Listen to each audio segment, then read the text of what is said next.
What's good, y'all? This is C Certified Brewhead. And I'm Tiffany, Liquid Enthusiast. Welcome to episode 147 of Brewing Nothing, the podcast Adjunct series. This evening, we're actually doing something we haven't done since, 2018, I think? Was probably the last time we had an episode like this. As in what sense? As in it's okay. It's an intro? It's a live podcast. Oh, there you go. There Yes. I didn't prepare you for that. Yeah, I was like, at all. in what sense? That we are introing it before we share it? Or there you go. Okay. You're right. I apologize. I really should have. We have not done a live podcast in a long time. Yeah, I think it was the BAOS Oktoberfest in 2018 or 18. Anyway, point being, this past week, we're recording this right after it happened, but we were honored to speak at the Ontario Craft Brewers Conference held in Niagara Falls. And we did a session for Link Up. So a lot of you guys would know Link Up, and you've probably seen a bunch of the pods. And our session was called The Ethics and Economics of Diversity in Craft Beer, hence the name of the episode. So we had a bit of an equipment fail, which was completely on me for not bringing the right stuff to record, but our phones are 4K, so they worked out pretty well, and we were able to record the session. That felt like it was a lot of effort that we both put into this, as far as the content, and we felt that the feedback we got was super positive, and we felt that it'd be valuable to have as an actual full-length podcast. So I'm just doing a quick intro to it. So we were really speaking on sort of, Link Up in and of itself. So if you don't know about Link Up, you watch the episode, you will learn all about it. But also sort of as the title suggests, the ethics of diversity, and why it's just weird to be in a diverse city like, say, Toronto, and then walk into a tap room and it's all white dudes with beards. It feels like, as Tiff says in the presentation, like walking into the Twilight Zone. It's very odd. And then the economic side, which we've discussed on the pod a bunch, but really just about how diversifying your stuff will trickle down to literally the bottom line. Your consumer base, everything. It's all really tied, and we have real numbers that we researched and found them for Canada as much as possible. Most of the numbers online are from the States, so it's a little harder to get the numbers for back home, but they still paint the same picture.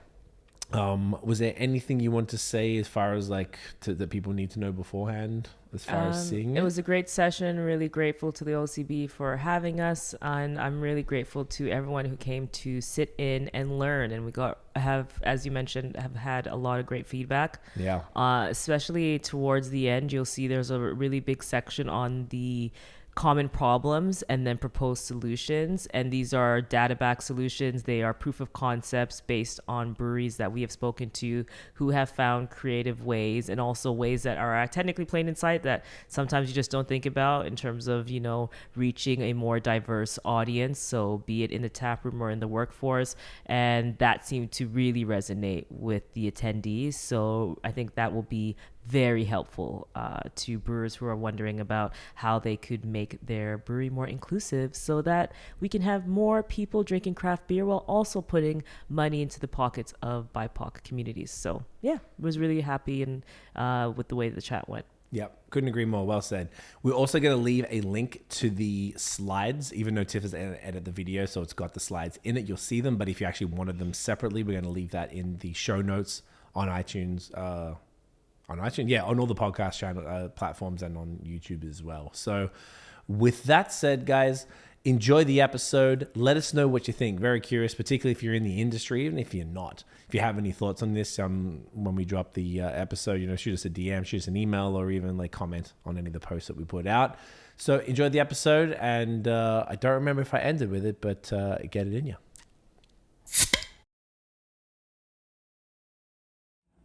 Hi, everyone. Hello. Oh, I see some faces that I recognize. Thank you for your patience. We are jumping right into the presentation. So thank you so much for coming to the Ethics and Economics of Diversity in Craft Beer. I am Tiffany. This is Craig. Hi, guys. We are from Link Up. So we'll explain what Link Up is in a second, but as a preliminary activity, I would like you all to just take a look around the room and see if you notice anything consistent across the board. Just anything that might stand out. yeah, there's not that many people of color in the room. There are a few, so that's great, but there's not that many. And this is a consistent experience when walking into a brewery. So no secret, I'm a Black woman. I have been to a lot of breweries in my life. I'll explain why in a second, but I will say that consistently it is jarring to not see that many other people that look like you when you walk off in from the street and you're in the most one of the most multicultural cities in the world, one of the most multicultural countries in the world, and you go into a brewery and people don't look like you. So what Link Up exists is to address this problem, and we're looking to address this problem from the workforce, which we will give you our theories and our research and evidence as to why we've decided to focus on the workforce aspect of it. But let me just give you a bit of a background. So some of you may recognize his face. He is one half of BAOS. I'm the other half. I sit behind the camera. So we have a craft beer podcast called BAOS, Beer and Other Stuff. You could say for this presentation, beer and other stuff. Keep it clean. To keep it clean. But essentially what BAOS exists for is we initially started it because Craig was discovering craft beer in 2011. He kind of brought me in. And then I myself was just kind of like surprised to know that there were all these different flavors and just different beers that existed when I spent my life basically drinking Heinekens and Guinness. I'm from Jamaican descent. My dad loves Heinekens. My whole family would drink Heinekens and Guinness. That was the thing, right? So when I first started drinking craft beer, I was like, oh my gosh, I can't believe there are all these flavors that exist. And there's like this whole other world out there. So we started exploring further, visiting breweries. Then that kind of led to us starting a podcast in 2015. And the goal of that podcast was to tell the stories behind craft beer. So interview brewers and people just brewery adjacent, because we knew just based on the conversation we were having with friends that it felt like it was only for a type of person. And we kind of wanted to demystify the stereotypes, and also kind of bring things to like a layman's terms to say it in a quick manner. And that kind of puts us in the same position with what we're doing with Link Up. So it's a natural progression. But this BAOS and Link Up are both our passion projects to an extent, our actual full-time jobs. We're marketers, so we own a social media agency. And generally in the social media agency, we are tasked with actually introducing, so we say it in full marketing sense, product adoption among BIPOC communities. So really one of the clients that we work for is Meta, formerly known as Facebook. They have a program called Meta Elevate that we started with them online about 4 years ago. And the goal in that program is to bring Black and Brown individuals, specifically Black and Latinx, because we're based in the US in that program, into using Meta tools to grow their businesses. So what we're generally focused on in our life is kind of creating this equal balance where we want to make sure that there is equality amongst everybody and that everybody has the opportunity to grow. So with Link Up, this is kind of like a beautiful merger, because we're taking some of the learnings that we've had from doing this in our day-to-day life for our agency. We've been really fortunate in that program already to reach over 5 million people organically. We've helped to create the campaigns to train 2 million Black and Latinx business owners on how to use Meta tools to grow their businesses. And we've also helped with their $100 million investment and commitment to Black and Latinx individuals to help them train or issue 100,000 scholarships. So we've kind of taken some of the best learnings from all the clients, and we're bringing this to Link Up as well. And one of the things when we were considering launching Link Up, we were like, the big brands get it, right? The big brands are doing something. So we're like, if we have an industry that we love and we want it to grow, are there learnings that we can apply from the big brands and bring it over? Because obviously they're seeing like, hey, these are untapped markets that we need to invest in. So we're going to be talking about the ethical perspective. And the ethical side of that's just really the morals, right? The morality. Like, it is only fair that everyone feel inclusive and that the breweries reflect the world around them. That's just the moral, obvious implication. And then the economic perspective, which is why it's financially beneficial for brewery owners to diversify their base. So we're also going to spend less time, because we're also here, so we feel that you already have a bit of inclination that it's important. We won't go so hard and spend a lot of time just on the why. We're going to go a lot into solutions. So as part of Link Up and a BAOS podcast, we've had the opportunity to interview like 35-ish breweries on this topic, and we're taking all their best learnings and we're going to put it into the presentation. So that way you all can walk away with like tangible, okay, like this has worked for, we've spoken to a lot of people, this has worked for Merit, this has worked for any of the breweries that we've met with. So yeah, let's get started. But first, we have a disclaimer. So we are business owners, we are marketers, and we are craft beer evangelists, but we are not HR professionals, okay?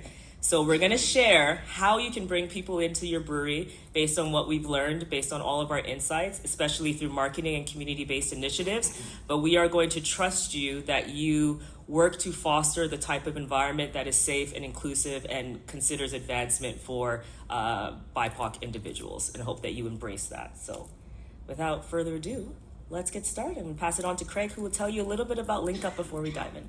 Yes. I wonder if I have to like move over. I think we have to keep swapping. Maybe we can move this around. What's up, yo? All right, so Link Up. We have been doing the podcast for 8.5 years now, and it's something that, you know, obviously Tiff and I founded it all together. The whole, you know, inclusive diversity thing has been something that was important to us from the beginning. So a lot of you, of course, will know Black is Beautiful, the Weathered Souls initiative from 2020. So our friends at Saint-Guillaume Baron was a brewery in Aylmer, Quebec, hence the French sign outside. They sent us the wrong one. Good work, guys. Jacob reached out, and they'd done Black is Beautiful 3 times, and they were like, well, they didn't really have anywhere they felt comfortable giving the money, because it felt like if you get, you know, if you remember the initiative, it would be to give the money to a program locally that sort of helps essentially Black individuals, was that program. And they didn't have anywhere that they wanted, that they felt like if they did it, it would just be like washing their hands of it, and it felt a little performative. So he reached out and was like, hey, would you guys be interested in creating something together that we can actually do something real with it? And we, of course, were like, absolutely. So we were like, well, what are we going to do? And we decided to make it sort of BIPOC as a whole. It made more sense rather than sort of, pigeonholing one particular group of people. Because obviously that makes much more sense for beer in general, is to get everybody involved, since beer is for everybody. And what we thought the best way to approach it would be via education. So we were like, well, how can we educate people? We ended up creating a partnership with Cicerone. They've been amazing. They were on board before we even launched, which is super cool from them, because they sort of took a chance on us and didn't know us from anything. So they gift us some scholarships for their courses every year, typically level 1, and then they give us a preferred rate for their other courses, and we've committed to basically following people throughout the journey. We have people up to level 2 so far, which is great. It's a slow moving thing. I guess probably a bunch of you in here have done it, I would imagine. It's just mostly because of the exams. We're waiting on some exams, and then we'll probably have some folks onto level 3, which is great. The other thing we did recently, we started a scholarship with Niagara College, because we thought, well, Cicerone primarily takes care of the front of house, which is great. And then we thought, well, how can we help the back? You know, the production side, we'd partnered with Niagara College, and we did a scholarship. We launched that for this fall semester. We actually don't know how it's gone yet. They haven't told us, and I don't know if anyone's participated in this type of thing. When you give the money, you're like kind of shut out. They deal with it, so there's no bias, which is pretty fair. So we hope, we don't know how many people applied. We don't know how many people, so we don't know the need for that side yet. So I'm hopeful that there's a bunch of applicants and they chose the best suited person, but we'll find out, because that's something we really would like to do, because then we have 2 sides of the actual workforce of breweries covered. So that primarily is the program. The other things that we were looking at doing, of course, were that's the workforce side, and we wanted to kind of tap into the new communities, to introduce new people to beer. That's the biggest challenge, as I imagine all of you guys are well aware of as well. We've talked to different what they call employment agencies, to say, people new, particularly one in Kingston that was dealing with just immigrants, people new to Canada. So you can be like, hey, if you consider craft beer as a career, this program here can sort of help you get into it. So that's something for 2024 we're definitely focusing on. So the way we've been raising funds, I can see a bunch of faces in here who have participated in Link Up before. So the idea was, inspired by Black is Beautiful, was to do a bunch of collaboration beers. Since we've been doing the pod so long and we know a bunch of folks, so does Saint-Guillaume, we're like, all right, let's do series of 6 beers, 1 beer per week. All you got to do, though, is call it Link Up, and the brewery can do their own artwork and pick the beer. We don't interfere with that because whilst the black is beautiful, they had the predetermined artwork and the stout, the actual style of beer. That's great, but we wanted to sort of make it we wanted to make it super easy for the breweries to participate. Particularly, we launched in August 2021, like deep COVID, which is a pretty hectic time to come out and say, hey, do this charity thing. So we figured that would be the best way. We've done 6 series of those. Now we're going to we're still going to do the collaborations, but we'll probably do more like one-on-one things, one at a time, and maybe a little more bespoke, a little more in-depth, more content, maybe an event around it and stuff. But that's been the primary fundraising form. Oh, look at that. Speaking of fundraising. Uncle Troy coming through with the check. Oh, wow. Look at that. Thank you so much. Thank you, brother. Appreciate you. That's so funny. We were supposed to go up and pick it up like 3 months ago, but yeah. I don't want to forget that. So yeah, that's been the primary way of fundraising. People donate on the website as well.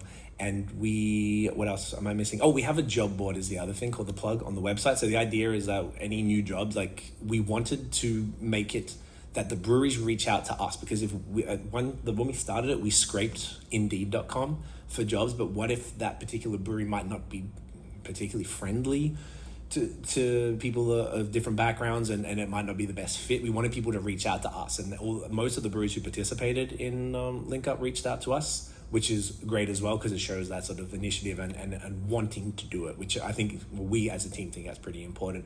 So we have the job board, and we have a few breweries that have like a permanent link up there, so we leave that up there. The idea is it's sort of being a bit of a separate hub for people from backgrounds that aren't particularly exposed to craft beer to come through and check that out. Did I forget anything for Link Up? I think that's right. The main stuff. We're dabbling with a piloted tap what do they call it? Yeah, like a tap. Community tap program. Yeah. We tried that last summer? I didn't even know what year it is. Yeah, it was last summer.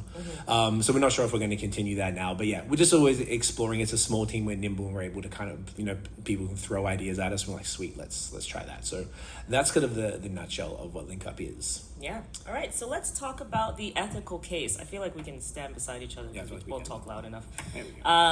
Okay. So we're making the ethical case for diversity because we don't want the financial incentives, which are there and very clear, but we don't want that to be the only reason that someone feels like they should bring in diverse faces into their brewery, because then that doesn't come with positive intent, and that likely doesn't lead to a positive experience for any of the employees. But the positive implications when it comes to the economics are clear, and the ethical implications, and just in terms of culture and what that does, are very, very clear. And overall, the goal that we really want to express here is that we want to bring in diverse employees, because we know, and the numbers show, that if you have a more diverse employee base, they will likely go and tell their friends and family where they work, and they will bring beers to events and just anything like that. And we'll also be putting money into their pockets. And then in the end, when these consumers come around and they're diverse in the tap room, that comes back up to the brewery, because now we have a much larger demographic than we did before. So it's a win-win for everybody. But first I want to start with 2 stories, okay?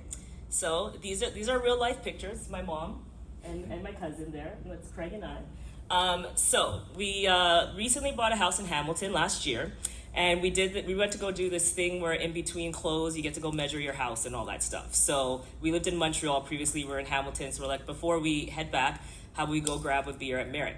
So we go to grab a beer at Merritt, which is like our new local. And we were planning to just get 1 beer was the goal.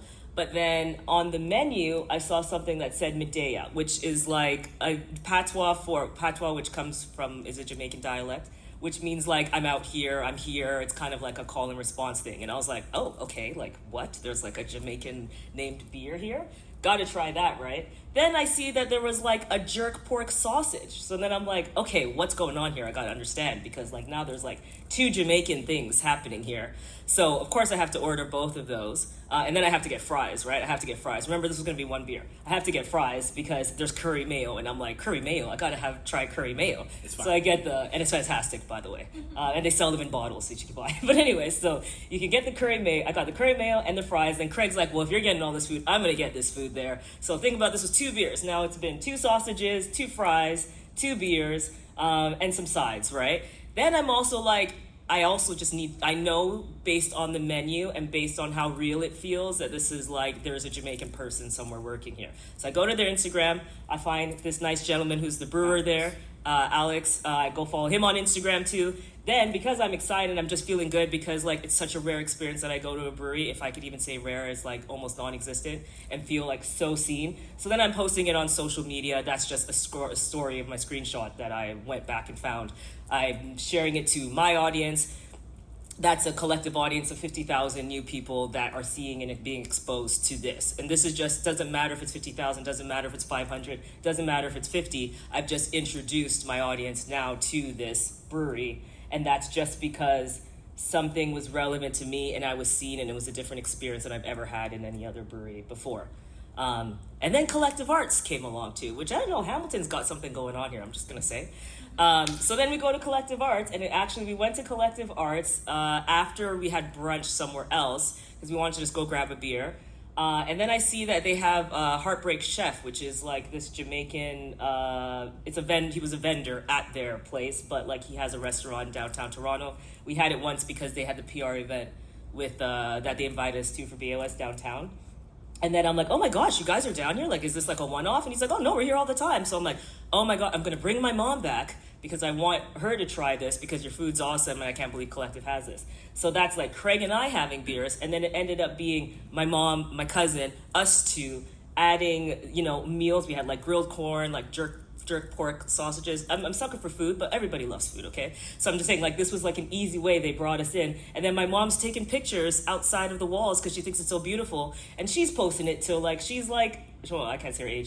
She's a mature woman, and she's on Facebook promoting Collective Arts to like her friends who are also like just her people at work, like Jamaicans, Indians, everything is in that group set. So that's what that resulted in, is just from these two instances where there was this change to just not keep things homogenous, but include other cultures, that one made me feel good. So if we're talking about like the inclusive aspect of that, made me feel good. And that comes from a result of having employees that are heard, that are obviously of different cultures, but that also too added to the bill. So that went from something that could have been a lot smaller to something that financially just made them more money. So those are two experiences that we just want to go in to just kind of paint the picture of what's possible, because I know that this can happen all the time, and it's happened for us in the US on rare occasions, but it's just not something you regularly see here. So I want Craig to kind of speak to the obvious parts of the ethical case. Yes, indeed. All right. So obviously it's right here. So of course it's morally right and sound to run a business that welcomes and considers everybody. Ontario is a diverse AF, and breweries should reflect the multicultural fabric of a Canadian society, which is something that we actually notice in the States. I imagine a bunch of y'all have traveled out there. We hadn't gone for a while, but this year we traveled a bunch, and it's so different there. Like every brewery you go to, it's super diverse. There's different music, there's different food. And it's something that I feel like that Canada can do. We have the people there. It's more just the focus. Like we need to actually, I don't know what America's doing. Obviously they got 10x the people, but there's something going on there. And there's definitely a gap that we can bridge. Of course, and representation matters, and BIPOC individuals should feel a sense of belonging and inclusivity, yes, as both staff and consumers in a brewery, which is super important. Imagine, if you're walking into a brewery and it's got a monoculture, and you're not from that monoculture, you might be like, is this place for me? Am I welcome here? You don't see yourself represented in the staff, in the consumers, or, whether it's front or back of house. And that's sort of an important thing. And it's also kind of just weird. Like, why is it mad multicultural outside and you come into a brewery and then it's just white dudes with beards? Like, it's just odd. So it's something that, like, a beer was created by women in Africa like 8,000 years ago. So how did it become dudes wearing plaid with beards and stuff? There's nothing wrong with plaid. No,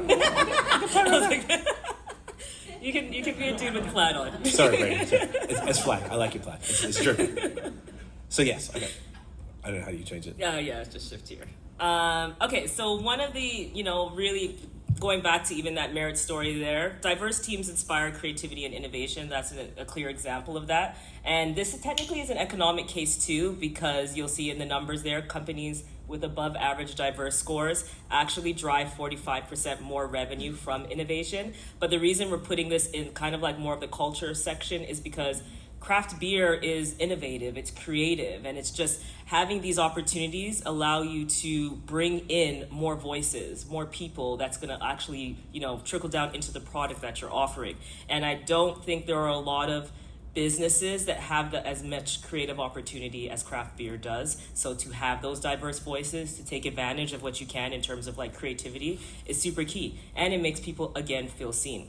So when you have different people in a room, they bring different perspectives. And we've even seen this with our clients. Our agency, like our actual social media agency, is quite diverse, and that's something that is a selling point for us because people know that we can hit them from different angles in terms of if they bring something to us, we can offer different perspectives. And then again, diverse teams solve problems faster. Yeah, so obviously more efficient solutions are one of the first things. So yeah, cognitively diverse teams expedite problem solving, processes rapidly exchanging, innovative methods for tackling challenges. So just different ways of thinking, people from different backgrounds think differently, and that essentially can help solve problems a lot quicker just because people aren't coming from that same worldview, and you can just like come up with different ideas quicker. On top of that, the diversity bonus. So heterogeneous teams consistently outperform in complex areas like strategy and ideation compared to homogeneous teams, which kind of same thing. Thinking different approaches, different worldview. If you've ever been in a group with different people from different backgrounds, you see that immediately, just the things that people come up with. So it's sort of like it's genuinely practical. Yes, and we're including all the sources here just so you know we're not making these up. They are coming from true reports. A lot of it, and we will say, is American because the U.S. has more data. They're a bit ahead of us, a lot ahead of us in like implementing these types of programs. But of course, like anything that's true in one sense with another body, it's going to be true in that sense too. One thing that we found, which was really interesting, is that diverse teams retain talent longer. So, and that actually just comes from employee fulfillment, right? So if you are an employee that is in an inclusive workspace, you are 5.4 times more likely to want to stay at the company. And I know if there are business owners or anyone who works in HR here, employee turnover is the most annoying thing ever because you have to go and retrain people. So the longer you can keep them, the happier that they are, the better for everyone. And then this point. Yes. So of course, diverse teams expand your network and consumer base, which is very, this is something we've found a lot throughout. So throughout the podcast, we do a link up series for every brewery who participated. And we always got some interesting stories from there. So first one, cultural connection. So diverse employees allow you to tap a new network of diverse talents from different geographical and educational backgrounds. Brand advocacy. So employees from different backgrounds can become brand ambassadors within their communities. This is an interesting one. So the very first link up pod we did was with Dominion City, and Stefan is their CEO. He's of Haitian background, and he said something that I feel like we brought up like 100 times in the pod. But he said for his bachelor party, he brought all of his friends, who were, a lot of them are Haitian, and basically catered it with Dominion City beers. And people were like, yo, what the hell is this? Where do I get this? And they were genuinely excited because it was an environment that he created for him and his friends. So it's bringing the beer to meet people where they are. Culturally relevant because he is of the culture, bringing that beer to people. And like, this is actually fantastic. They just hadn't been exposed to it. So, and having employees that are from diverse backgrounds can genuinely create that. You bring it home. Like even Tiff's mom, she's been to more breweries than a lot of people, and she thinks it's awesome. It's like a flex on her friends. It's hilarious. Like she's even really cute about it. my dad, okay, literally, he only drank Heineken. I cannot express, and maybe the Tiger Stout. Dragon. Every now and then. Yeah. But even he is drinking craft beer, which is like mind blowing to me. Yeah. It's just from me as one person, preaching. Well, Craig too, preaching the gospel. Yeah. We're partners in life and business, by the way, in case you're wondering why we're blending like that. Sorry. Go ahead. No, you're good. You're good. Exactly right. And of course, and market advantage as well. So, BioPark employees can help you shape your marketing through a cultural lens, which we're going to tap into in the next slide because there's a few pretty funny, hilarious, scary examples of how that can go wrong. But yeah, basically when you expose people, like an example that you gave last night at the beer cup, was that last night? Yeah. Who knows? Once you have, we're big on coffee too. So once you have good coffee, you just can't go back. Like you really can't. And same with beer. Once you expose people to real beer, even if they are macro beer drinkers, once they actually try craft, whether it's just a craft lager or they get more adventurous, it's really difficult to turn back. So it's really a matter of just exposing new people from new communities to the products, really, and making people feel welcome. And then that's going to hopefully move into people just coming into that brand advocacy from, not even just employees, like just people wanting to share it. When you got something good, you want to share it. Exactly. And then when we're talking about disasters, diverse teams can keep you in check, okay? So when we're talking about keeping in check, and we've actually been tasked with this at our agency too, in terms of these things can kind of come our way and we we mitigate any disasters, but they can help you protect your brand rep. So I'm showing 2 ridiculous campaigns that happened, okay? And if you look at the people behind them and who was on the board at the time, there was no one in the room to say no, okay? So during the BLM movement, Pepsi, a massive company, but with a very homogenous board, did an ad where in order to cure Black Lives Matter, Kendall Jenner gave a Pepsi to the cops. Like, come on. And then H&M had a young black boy in a shirt that said coolest monkey in the jungle. So if you have any one person of color in a room, they have to be, this is inclusion, so they have to be part of decision making. Things like this will not happen. So there's the benefit of having that cultural angle in terms of like, hey, this is how you market, this is cool, this is a good event, that's important to Jamaicans, important to Indians, important to whoever.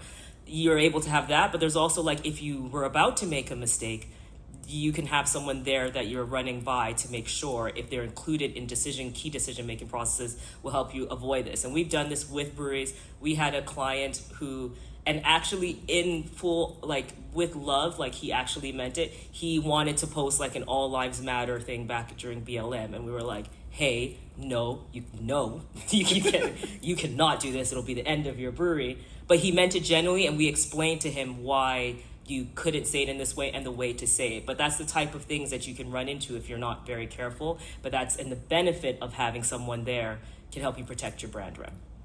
Yeah. So that's on the ethical side. And let's get into the money. Yes. So obviously the ethical side is pretty important, and just all the different things we put forward. But in this economy, which is something we keep saying, say often, yeah. Really it comes down to the numbers, and I imagine that's probably what most folks in the industry are interested in changing right now. And I feel like it's the least known thing about diversity, that it can actually impact the bottom line. And we just got a few ways to sort of run through to showcase how that works, some fun numbers. Yeah, and these are numbers that we're going to blast through so we can get to the solution side, because they're just, the numbers speak for themselves and we can move through them. We don't need to spend too much time on them. They're obvious. Yeah, exactly. So this was a study from McKenzie Company that showed companies in the top 25% for racial and ethnic and gender diversity were respectively 36% and 25% more likely to have superior financial returns, which is pretty dope. Brands with the highest diversity scores shows an 83% higher consumer preference, and 77% of millennials indicated they were more likely to trust brands with diverse marketing. So from what we understand, if you think about, most people here, I imagine, are either millennials or X. Most of us would, we're in different parts of Ontario, but we probably do have a diverse friendship group, and just people that we're around. So if you do walk into a room and it's just one group, it's just a strange thing, and people sort of feel more drawn to something that they're used to, that they see every day. And if they're, you walk in and there's a bunch of everybody, they're like, sweet, it's like walking down Queen Street in Toronto. So, yes.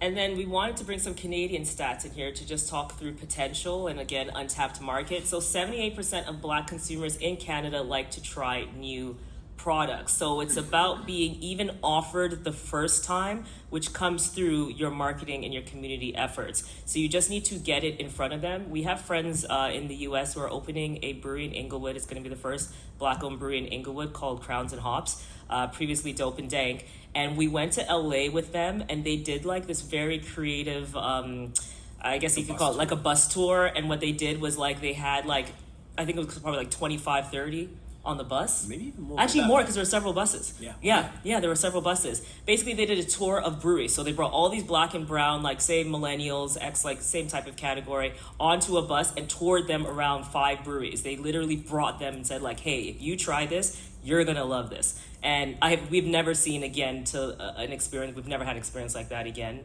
But what was beautiful is that we were in rooms in breweries filled with Black, Browns, Asians, everybody was in there, and they were smiling, happy, loving it. The music was great. Everything was fantastic. It was like a beautiful, perfect day.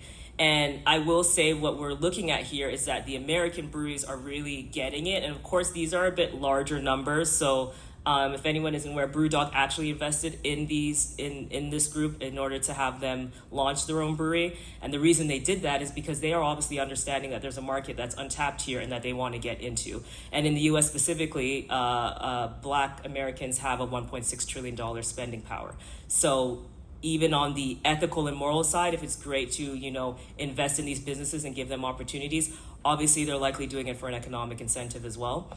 And they've also funded 5 other breweries recently with a $100,000 development fund in order to, help them purchase some of the equipment and anything that they need to launch these breweries. So there are, and we've seen it with our clients in terms of brands, but this was like when we're seeing American breweries also understand that, we think that's super important too. Yes. A little more on the untapped market. So there's 61 billion of spending power across Chinese Canadians. So that's 1.4 times more than the average. So that's just one ethnic group example in Canada. Like getting the Canadian stats, like Tiff said, was a little difficult. There's a lot more research in the US, but we managed to find that one, it's pretty wild when you think about it. So not including everybody literally is leaving money on the table. Also, up to 40% of the Canadian population will be a visible minority by 2041, and right now it's 26%. So that's a quarter of people, and that's from Statistics Canada. So 40% of the country in 18 years will be a visible minority, which is pretty wild. And even now at 26%, that's over a quarter. Yeah. Once again, if you're ignoring them, that's money on the table. It's rough as guts for beer right now. We've seen closures. I imagine there's going to be more coming, unfortunately. But this might be one way to sort of mitigate that and get through that sort of, low that we're dealing with right now. So let's talk solutions. Okay, so we explained the ethical and economic case, so why it's right, why it's good to include people, why it's important to have a diverse environment, and why it's financially beneficial for everyone. So one, we're putting money in the pockets of BIPOC individuals, but we're also putting money in the breweries by, dispersing that from the workforce to the tap room, back into the brewery, back to revenue. So let's talk about common objections. So what we're actually doing here is one, we've talked to a lot of people, so we understand the common objections they face, but we also had the poll that we had. So some of the people in the room actually may have filled out the poll. So what we've done, we've mapped out all common objections and given a solution and a proof of concept so that you can take it back with you and hopefully implement them as well. And if you are also someone getting pushed back when you're bringing this to anyone in leadership, you'd be able to take this back with you as well. Yeah, for sure. So the number one problem that people responded with on the poll was location or something along those lines. Some quotes say not having enough of a diverse demo locally, restricted hiring pool, and housing. I'm not sure about the housing as much. The housing I felt was if you're in a certain area and housing's too expensive, maybe. Gotcha. It could be. If someone said that, you can let us know that's in the room now. But yeah, that was what I got from it. Perfect. Yeah, we weren't too sure because I guess there was no space to expand there. But a solution for that, of course, you can partner with local BIPOC businesses and vendors from diverse backgrounds, tap into their consumer base and attract a whole new bunch of drinkers. Partner with BIPOC creatives for events like entertainment, photographers even, any of the behind the scenes type of folks. Or offer up your venue during off-peak hours or at a cost for events for different community groups. So one example is our partners at Sankiem in Quebec. So they are in a town of Aylmer, Quebec, has 8,000 people. Less than 1% of that population is Black. But what they've done from the beginning is partner with local restaurants of all different cuisines and different backgrounds. So like Haitian or different Asian ones, Ethiopian, things like that. Yeah. And that from the beginning has brought a diverse clientele. They'll hire Black DJs, Black photographers. I imagine for Sankiem, Black specifically is their priority. One of our partners in Link Up, Danielle, is the owner's wife. She's Haitian, so I imagine that's important to them specifically. One example they told us though was a local restaurant reached out to them because they knew that their other friends from other different backgrounds in the restaurant industry were doing pop-ups with the brewery. So they reached out to the brewery and were like, hey, our friends said they had a good time, they're selling stuff there, can we come through? And I believe they were the Ethiopian ones. And they came through, and that brings a whole new different clientele. And they've done that at every single event, and they've been extremely inclusive with that, and it's literally brought in new people, new money, and spread the money around. Like, they hire black photographers. We even, for Link Up, we got some merch done. We hired a black artist to do the design for the back of the shirt, hired a black photographer who then brought all of his friends in, and videographer as well, I believe. To design all that campaign. So I got people paid from the community. It brought new people who, I would imagine most of these people have not been to a brewery before. And from what I understand, we weren't there, but that's what the team said. And and then these were early 20s, like kids who were just like, oh, yo, this is fire. Like, this is great. So, and imagine if you're a young kid, maybe up and coming creative, and you're getting a paid gig at a brewery, which typically is kind of a cool place to be. You're going to tell your friends about it. You'll be like, hey, man, come through. These beers are great. Like, it's a cool vibe. It's welcoming. There's people that look like them there. And that just keeps going and going. And that's true, because it's like hiring one person, and then they brought all their friends for the photo shoots and things like that. Yeah. And that was kind of the plan. Obviously, for Link Up, we have to walk the talk as such. So it made complete sense for us, and there was a direct impact on Sankiem because they did it from their side. Another example was Rouge River, who did Link Up in the last series. So they're in Markham. Markham is not a very white area specifically. So they partner with local restaurants of all different backgrounds. So that if they're doing an event at the brewery, I think they had an Oktoberfest recently.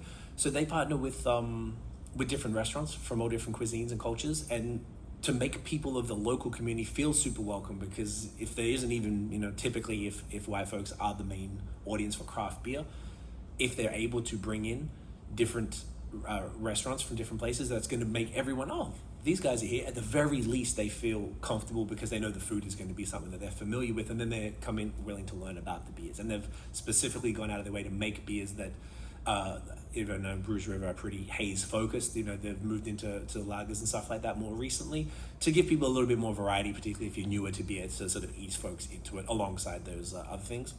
And another thing that's been going for a while, Wellington, they did the Queen of Craft Festival, I think 10 years ago. Back in the day, I'm sure a lot of you guys remember, it was just dudes in breweries. And, I've even noticed over the years that it's definitely, the gender gap has closed a lot, which is fantastic. Yeah. And I think that was definitely a big part of it, having a festival that was a safe space for women, celebrated women in beer, and gave a lot of people opportunities. So those are some examples on location. Yeah. And then let's talk about no applicants, because this is a big one that we get, which makes a lot of sense. And this is like really considering that you actually are hiring at this point, and we understand that that's not always the position people are in. But some people, actually the majority of people, come to us and just say, we don't have applicants. We don't have people of different colors coming to us, so we're hiring what we're getting. So one of the solutions to this is to, and I will say, like, Lost Craft is very, very good at them. This is their brewery in Toronto, to sponsor and participate in BIPOC-focused events and charities to get your beers into the hands of consumers. This has been, we don't have stats, but if we were to say, and I don't know if you would agree, like, that anyone has the most diverse audience drinking their beers right now, I'd be shocked if it's not Lost Craft. This is a beer that I see more often in hands of people who are not white than I do people who are white. That's how much they've penetrated this culture, the cultural zeitgeist, I guess you could say. Right. And this is because from the beginning, from hitting the ground in 2016, from the first time we were made aware of Lost Craft, they were just always at 2015. They were just always at events. So you just saw their cans in people's hands. We had an event and they sponsored the event. They did Hip Hop and Breakfast as one of these. The other day they did had a BIPOC diversity film festival, an offshoot of the festival. They were sponsoring that festival. Even when the Raptors won, they went through and they were giving influencers their can. The influencers that you see too, they're just two very prominent, well-known Black influencers. So Lost Craft has just been out there making sure that people are very much aware of who they are. And I'm sure that this has resulted in what we've seen, which is a lot of people know about Lost Craft who are not even technically traditionally saying a craft beer drinker. They just come in and start understanding it after the fact. So that is a really good way that we've seen that proof of concept work. Another would be to increase awareness for your brewery by collaborating with BIPOC brewers and influencers. Mascot is doing this often. They had actually Black brewers come out. Mascot's also a Black-owned brewery. in Toronto, and they had a bunch of Black-owned brewers come out, and they did a massive collaboration just to kind of drive awareness for this too. Influencers are another great way to do this too. And when we're saying bring in an influencer, it's not like, hey, let's just do the collab. It's like baking in a true marketing campaign that is attached to that collaboration so you get the most visibility out of it. And anything we do, and again, just in the marketing, any marketing that we do, any project that we do, we will stretch the marketing as far as it can go and keep using it over and over again. So it's not about like, hey, the influencer comes in and they do it. Like maybe you have a food influencer. It's somebody who's just like really known, like, you know, it could be an Indian chef, for example, and they come in and they do something, but you elongate that campaign. Maybe you do a launch event around that campaign. Maybe you run some ads around it. Maybe you get dedicated photographers to really create good video and good content around it. Because once that influencer is doing that as a collaboration post on their feeds, it just opens you up to their audience too. So from the marketing side, it's a really good way to stretch, you know, any initiative that you do, so it doesn't just feel like, oh, this is a one-off. Like if you are committing your time and your money and all your efforts, you should be able to maximize that. And I believe, what brewery did that? Rorschach. So Rorschach did this with a content creator, and they did like a pineapple rum cake stout, and that was modeled after the chef's mother's recipe. And they said that worked really well for them as well. So these are just like 3 examples of breweries that have found success with this angle, and I personally back this. I feel like is the lowest hanging, easiest one I'd say to do in order to just one, it's like get you in front of more consumers, but one also get you in front of more applicants too. Yes, the we have no problem came up a bunch, which we were a little, I guess, not entirely shocked about. I think that's obviously part of the problem is people think there is no problem, particularly, look, everyone is welcome to work here. I imagine everyone feels that way, but then there's no additional action, which obviously needs to be taken for this to be fixed. And the one here, hire the best for the position. And when you don't think about diversity, it happens organically. Obviously, this session is happening, so that is not the case. So, you know, there's a few different ways to look at that, like, you know, survey your employees, see how they feel about the state of diversity, embed an employee-led resource group and have them facilitate open and safe conversations, assist in equitable focused policy decisions, and that's important. Actually, that's the inclusion side, and build internal and external comms and events to highlight your brewery's commitment to diversity and inclusion. So 2 breweries that we worked with for Link Up, Great Lakes, of course, have the JEDI committee, which is Justice, Equity, Diversity, and Inclusion, which is very, very cool because they're very proactive about what they're doing.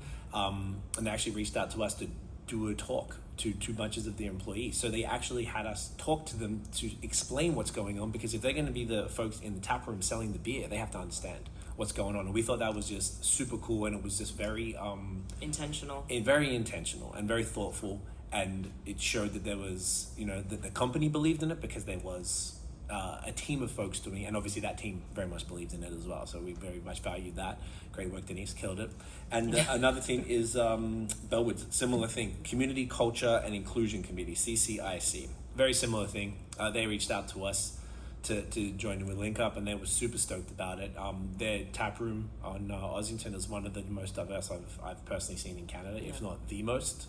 And honestly, Hayfest does pretty well too, because they have like multicultural, the people working in the, it's not the warehouses basically around, you know, they have like the warehouses, like I've gone in and seen like 5, you know, like a mixed group of older men drinking beers there too, which I think that's also creating that type of space that feels like you're welcome there as well. Yeah, so just like having that sort of intentionality behind everything, and having like a committee of people that sort of look at it from like, not a performative perspective, like how can we actually have impact, and how can we make real sort of real change, but actually like get people in is really what it comes. I don't like saying like to make change, it seems a little vague and stuff. Like actually encourage people to come in, make people feel welcome, and make these permanent steps, not just to do it one time and then, all right, we're done now, we did our little job, you know, actually doing it. So yeah, I think that was great. And for the We Have No Problem, we did put a note there because research shows this was big when startups were really launching, and you can see this kind of replicate here. It's not of ill intent, it's just that people are more likely to connect with and then interview and award roles to people who look like them, because you end up having this commonality between you. So even if you don't intentionally mean it, it is like a confirmation bias that's there. It's called like me bias. There's another name for it as well. And in startups, this was manifesting as white males hiring a lot of white males, and it continued on from there because that person had a network of their other friends of white males, and it continues in this. So it's like not even intentional. So that's why it's not like a finger pointing thing. It's just like, hey, if you're not aware of this day to day, if you don't have teams, if you don't have somebody dedicated, if it's not front of mind, you may unintentionally perpetuate the same patterns over and over again. And these are from other conversations. We have other opportunities that are from different conversations that we've had too, that we just want to throw out there to you guys too, so that you also have this available in terms of like, when I'm thinking about how do I attract diverse individuals, what else can I do? A huge one, and this is something that we preach with every client that we have: diversify your fee. That is a very easy and immediate signal to tell somebody that they are welcome in your establishment or wherever you are, and that you see them. So you can make it very clear by just featuring different people in your marketing materials and content. Like, it is very often that you will see a feed that only has one type of person in the feed. And if you are somebody who's like me, coming out and looking at your phone, you go to someone's Instagram page and that's all that you see, you're not really going to feel like that's the vibe for you. Where brands and larger brands understand this, so they methodically, when we're doing photo shoots for clients, we methodically create a situation where there's visibility across, and not like the awful stock photo where it's like, hey, one Chinese person, one black person, or whatever they see on like a TTC. It's like you can do this by hiring diverse agencies to help you, or you can have a diverse photographer and say like, hey, the photographer, can you bring out friends? This is what's important to us. We want to make sure that it feels inclusive. We want to make sure that it feels natural. It feels like good lifestyle content, and they'll work on that. We do that, so we know that that is a complete possible and fair ask. And you can also share BIPOC stories and experiences. So if you have partners that you're working with, I would say Dominion City's brewery that I noticed that is very good at this too. Like, they have like a farmer who's a woman of color that they bring in. They have a barbecue, like a chef who's a barbecue. They'll feature them on the feeds to be like, hey, just so you know, this guy's coming through. He's going to be doing this barbecue joint. Come through, and they'll tell the stories around those peoples as well.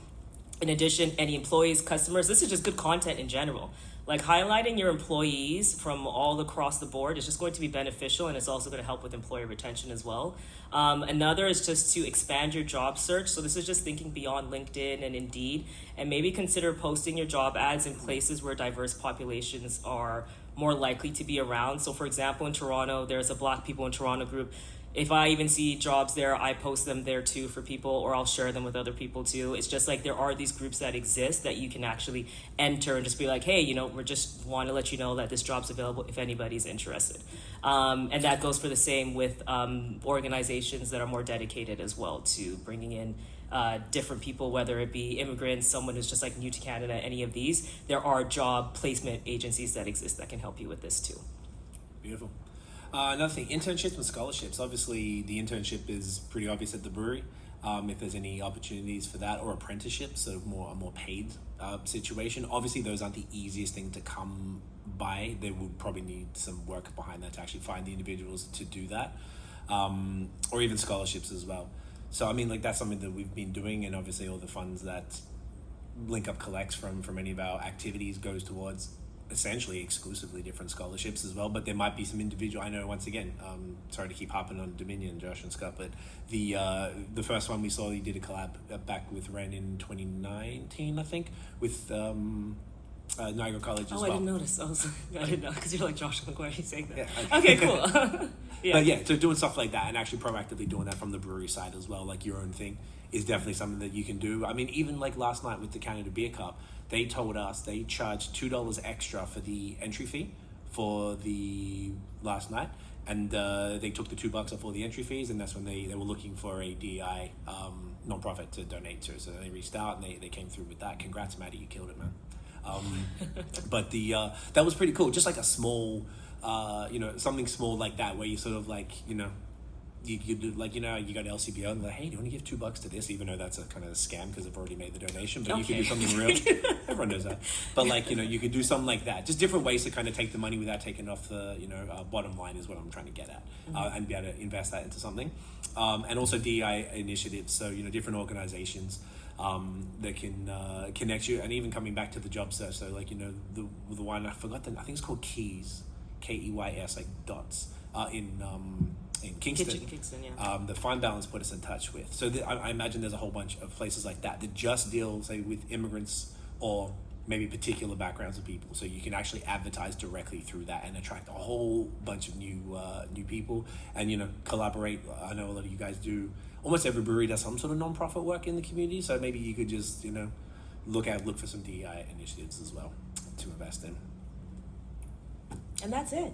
Yeah. That so is about, I don't really leave much time for we didn't leave much time for questions. But if you have anything, thank you so much. Thank you for participating and thank you for coming. If you have any questions, let us know. But we do have a library of resources and success stories that are available on BAOS's YouTube based on all the interviews that we have. And if you want to talk to us, if you have any thought starters if you want, you know, us to just help give you advice on what we've seen further than this, you can connect with us, you can email us, you can, you know, check us out on Instagram, DM us, any of those things, because we are happy to continue spreading the word and advocating for this, because it means a lot to us that the industry continues to thrive. That's our goal. Yeah. So there's so many of you guys chose this. I know there's like 4 or 5 sessions. We got a lot of competition. We were like, oh, no one's going to come to our thing. If there's like 3, there's one on like non-alcoholic beer. I'm like, that's super important, no? Like, so, it's good. So good on all you guys for even being interested in all this stuff. So this is encouraging for us to see. To see that, obviously, the uptake from Link Up as well has been pretty sweet. So, you know, I feel like there's a promising future ahead. I just feel like more folks got to get on board like all of you guys. So thank you for coming by. Thank you, everyone. See you, y'all.